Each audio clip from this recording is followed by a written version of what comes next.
So, today we're going to be talking about ghosting and your self worth. So, for those of you who don't know what ghosting is, it is a term when you're talking to someone and all of a sudden they end communication with you abruptly.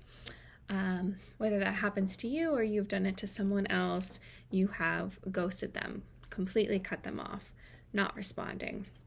So, I think in our digital age, we've all done the online dating, either, whatever dating app we've used, we've done it. And I would say probably most of us have experienced ghosting, either being ghosted or you've ghosted someone else. I know for me personally, one of the dating apps allows the woman to initiate the conversation, and I personally have done that, saying hi, how are you, and they respond, and then me later feeling like I don't want to continue this, and it's not because this person was a bad person or anything related to them. It's just because I personally thought it would be best to not continue talking to them for a variety of reasons, whatever the reasons may be.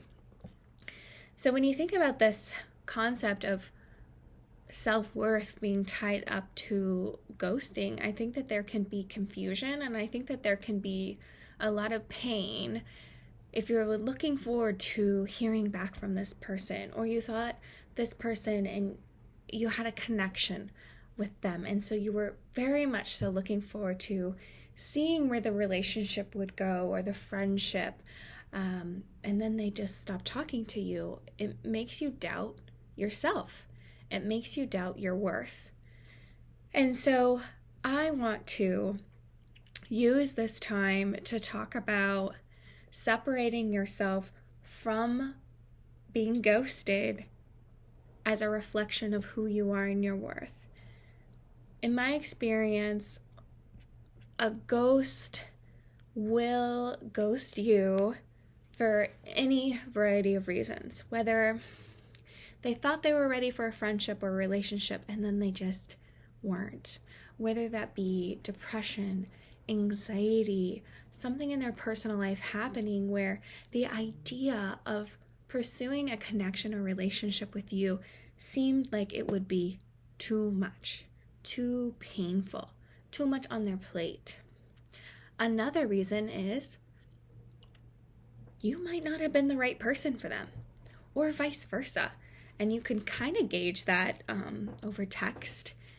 Something you might have said or the other person might have said that was just, it's a little off. And so knowing that, it's not worth pursuing. And it's not a reflection on you again. It's just mashing and mixing with someone else is very difficult. And I think with online dating, we have so many options. We can, swipe as much as we want, and we can figure out, okay, we'll try all these different people. Doesn't mean all those people are right for you. And when you sense that, that's when ghosting happens. Or again, it's a personal issue. So here I am today in front of you, letting you know I have ghosted someone, and it was not a reflection on them. It was something I was going through in my personal life.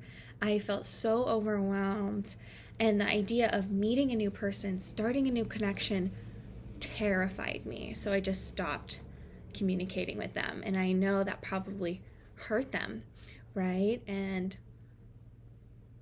even though there's pain in being ghosted, or you yourself maybe ghosted someone, it's still painful for both parties because you've hurt them or they've hurt you. But I'm here in front of you saying you are worthy of someone that wants to pursue that connection with you, that's going to put in the work for you, that's going to ask you questions about yourself, dig deeper, go underneath the surface level. When you first meet someone online, it's very surface, and getting deeper requires vulnerability, and being vulnerable is so hard. And so ghosts happen when they're not ready to be vulnerable with you. And if they're not ready, then it wasn't meant to be. No reflection on you at all. You are enough. You are worthy. And you deserve a healthy relationship where the other will meet you halfway and join on this journey that we call life together. I hope this was helpful.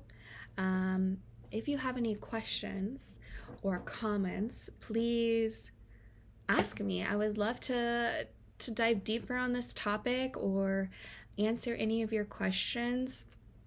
You know, as a therapist and a millennial who's trying to navigate the dating scene, I have this kind of insight and understanding of how difficult it is to be vulnerable and how difficult and painful it can be to be ghosted.